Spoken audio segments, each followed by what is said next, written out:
Welcome to the illuminati series. इस series की सबसे पहली वीडियो होगी डीप स्टेट। हमें बहुत इम्पोर्टेंट है समझना कि डीप स्टेट या गहरा राज्य क्या है। तो इस पहली वीडियो को हम क्वेश्चन और आंसर स्टाइल में फेस करेंगे।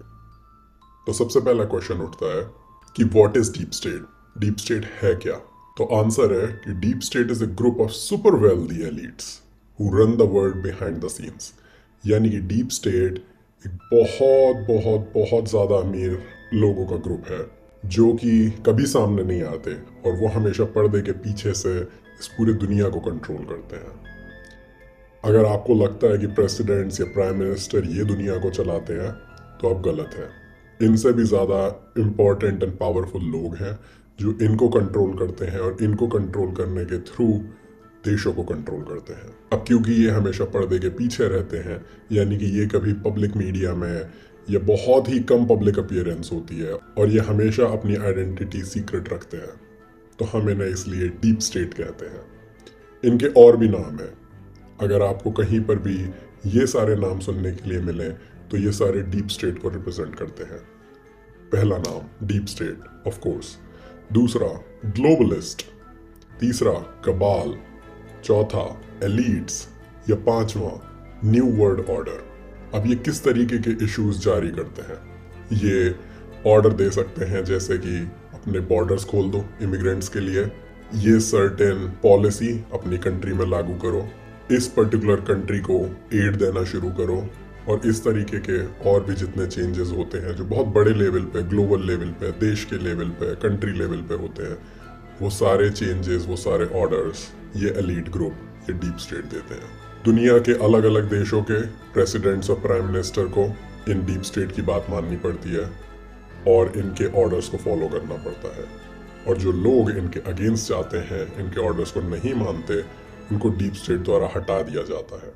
अगर आपने रेजीम चेंज या किसी देश की सत्ता गिरती हुई अगर आपने ये सुने हैं, जो कि अगर आप थोड़ा भी हिस्ट्री में जाएंगे तो आप देखेंगे बहुत सारे देशों की सत्ता पलटी गई है, जहां सरकार की सरकारें गिरा दी गई हैं और नई सरकारें अपॉइंटमेंट की गई हैं।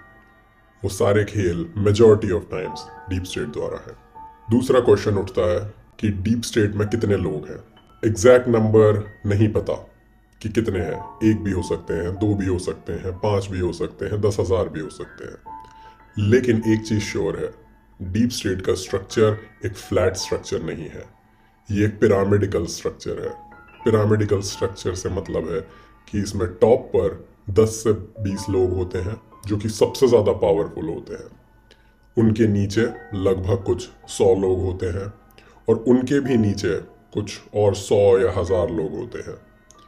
इस हायरार्की में मल्टीपल लेवल्स होते हैं और ऑर्डर्स हमेशा टॉप टू बॉटम, यानी कि जो सबसे टॉप पर जो सबसे पावरफुल लोग हैं वो ऑर्डर्स पास करते हैं और वो नीचे तक ऑर्डर पास किए जाते हैं और फाइनली उन ऑर्डर्स को एग्जीक्यूट करवाया जाता है अलग अलग चैनल्स के द्वारा। अगला क्वेश्चन आता है कि इनकी टॉप हायरार्की में क्या है या कौन है? अभी ये बताना बहुत टफ है कि क्या है या कौन है, क्योंकि ये बहुत सीक्रेटिवली ऑपरेट करते हैं और यहाँ तक कि इतने सीक्रेटिव हैं ये लोग कि डीप स्टेट के जो मेंबर्स हैं उनको भी टॉप लेवल का एक्सेस नहीं है। ये हायरार्की इस तरीके से काम करती है कि इसमें सब लोगों को सब कुछ नहीं पता, सिर्फ बहुत चुनिंदा लोगों को ही कुछ चीज़ें पता करी गई होती हैं। लेकिन कुछ नाम हैं जो डेफिनेटली एक टॉप लिस्ट में आते हैं, जैसे कि Rothschild family, pope, British royal family, Rockefeller family. अगर आपको ये लोग नहीं पता तो इनको प्लीज़ गूगल करिए।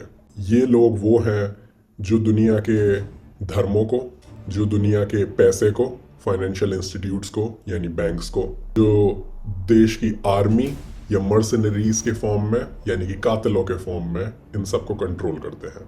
और भी हो सकता है 10-15 ज़्यादा हो, बट उनका नाम गैस करना बहुत टफ है। उनके नीचे और भी ज़्यादा वेल्दी फैमिलीज रहती हैं, बिजनेस हेड्स, बहुत सारे बैंकर्स, स्टेट के heads, secretaries, CIA directors, media owners, army generals, military industrial complex और यहाँ तक कि बहुत सारे एकेडमिशियंस, वो भी इनके नीचे आते हैं। अगला क्वेश्चन आता है कि डीप स्टेट मेंबर्स के सीक्रेट ग्रुप्स क्या हैं? अभी कोई एक या कोई 2 ग्रुप नहीं है, और ये ग्रुप कितने हैं ये भी नहीं पता, क्योंकि अगेन इन इंफॉर्मेशंस को बहुत ज़्यादा सीक्रेटिव रखा जाता है। टॉप मोस्ट ग्रुप है, उसको इल्यूमिनाटी नाम दिया गया है, लेकिन इसमें कंफर्मेशन नहीं है, हो सकता है इनके ऊपर भी और लोग हों। लेकिन कुछ ग्रुप्स हमने आइडेंटिफाई करे हैं जो कि डेफिनेटली डीप स्टेट मेंबर्स को बिलोंग करते हैं। पहला ग्रुप फ्री मेसनरीज, जो कि ओनली टॉप मेंबर्स के लिए एक्सेसिबल है। दूसरा ग्रुप जेसूइट्स, जो कि अगेन टॉप मेंबर्स के लिए एक्सेसिबल है। Skull and bones, Bohemian Grove, council on foreign relations, Bilderberg, trilateral commission, Chatham House, club of Rome, round table group, again round table group भी सिर्फ टॉप मेंबर्स के लिए accessible है। और committee of 300, ऐसे कौन से इंस्टीट्यूट्स हैं जो कि डीप स्टेट के द्वारा कंट्रोल किए जाते हैं? World economic forum, IMF, world bank, BIS, UN, WHO, military industrial complex, Vatican और WTO, world trade organisation.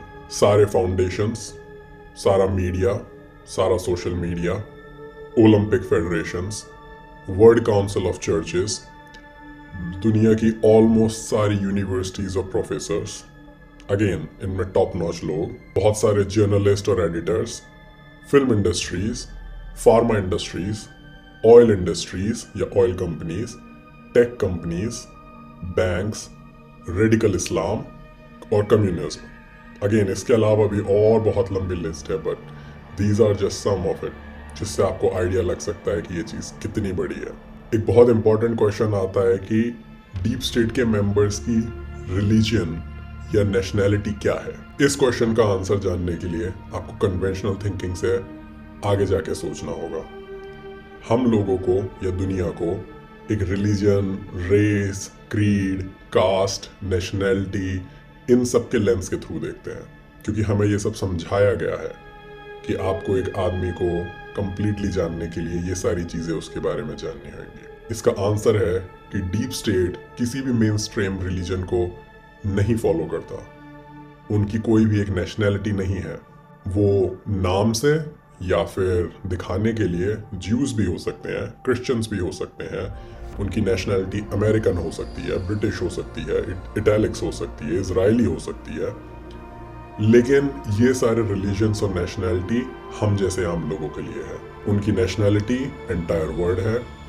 Doesn't matter कि वो कौन सी कंट्री में रहते हैं, पूरे दुनिया को अपना समझते हैं।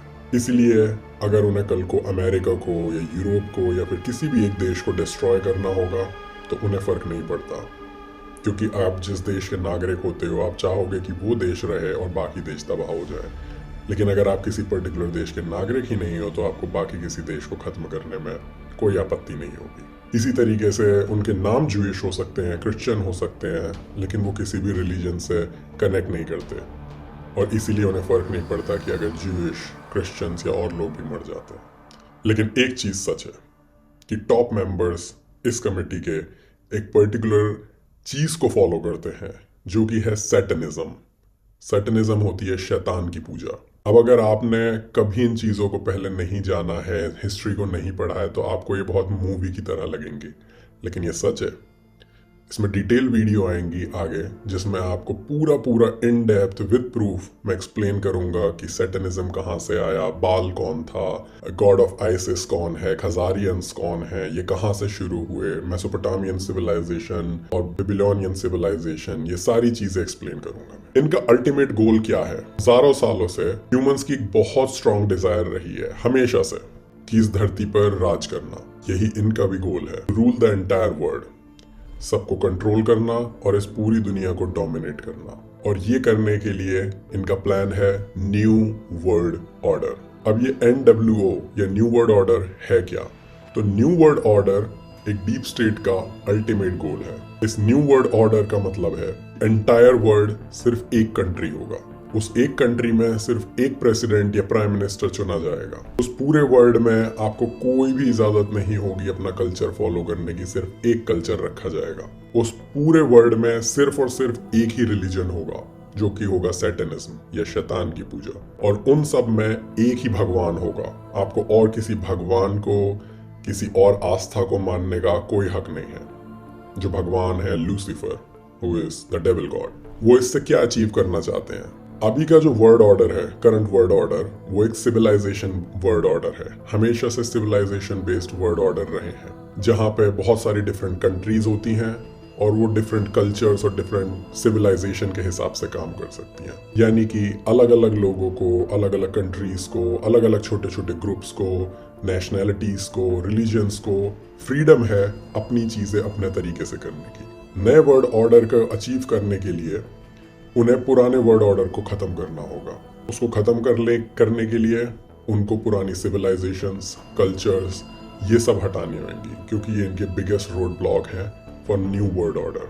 अब एक थ्योरी है द रिप्लेसमेंट थ्योरी। इस रिप्लेसमेंट थ्योरी के तहत, क्योंकि उन्हें ये न्यू वर्ड ऑर्डर प्रमोट करना है, इसलिए वो इमिग्रेशन को, मिक्स कल्चर को, मिक्स रेसेस को बहुत ज़्यादा प्रमोट करते हैं। इसमें इंक्लूडेड हैं कुछ स्टेप्स जिनको हम बहुत डिटेल में आगे आने वाली वीडियोस में जानेंगे, लेकिन just on the surface level कुछ चीज़ें हैं, कुछ स्टेप्स हैं, जैसे कि Islamification of Europe, USA, India, LGBTQ movement, इसी तरीके की और भी बहुत सारी चीज़ें हैं जो इस पर्पस के लिए प्रमोट करी जाती हैं। इसके अलावा और बहुत सारे क्वेश्चंस आते हैं कि ये लोग माइंड को कैसे कंट्रोल करते हैं, एजुकेशन को कैसे कंट्रोल करते हैं, डीपॉपुलेशन का एजेंडा क्या है, कैसे पूरी दुनिया पे सर्विलेंस रखी जाती है, मार्क्सिज्म थ्योरी क्या है, डिस्ट्रक्शन ऑफ फैमिली कैसे होती है, इस्लाम के बारे में, क्रिश्चियनिटी के बारे में, और बहुत सारी इंपॉर्टेंट चीज़ें हैं। तो आगे आने वाली वीडियोस में हम इन बाकी चीज़ों के बारे में डिटेल में जानते जाएंगे। अगर आपने इस वीडियो को यहाँ तक सुन लिया है तो एक क्वेश्चन है जो मैं आपसे पूछना चाहूँगा, और कमेंट में मैं चाहूँगा कि अगर आपको उसका सही जवाब पता है तो इसका सही जवाब बताइएगा। रॉथस्चाइल्ड फैमिली, जिसमें वर्ड रॉथस्चाइल्ड है, इस रॉथस्चाइल्ड का मतलब क्या होता है? मैं एक हिंट के लिए आपको बता दूं कि एक जर्मन वर्ड है, और इस वर्ड को अगर आप सर्च करेंगे, अगर आपको इसका मतलब पता है कि रॉथस्चाइल्ड का मतलब क्या होता है, और अगर आप इसको आगे आने वाली वीडियोस में हिस्ट्री से कनेक्ट करेंगे, तो आपको इस वर्ड के पीछे का मतलब समझ में आएगा कि इनका नाम ये क्यों रखा गया और ये कैसे आगे वर्ड ऑर्डर को चेंज करने में काम आएंगी। तो प्लीज़ कमेंट करके बताइएगा कि रॉथस्चाइल्ड का मतलब क्या होता है। धन्यवाद।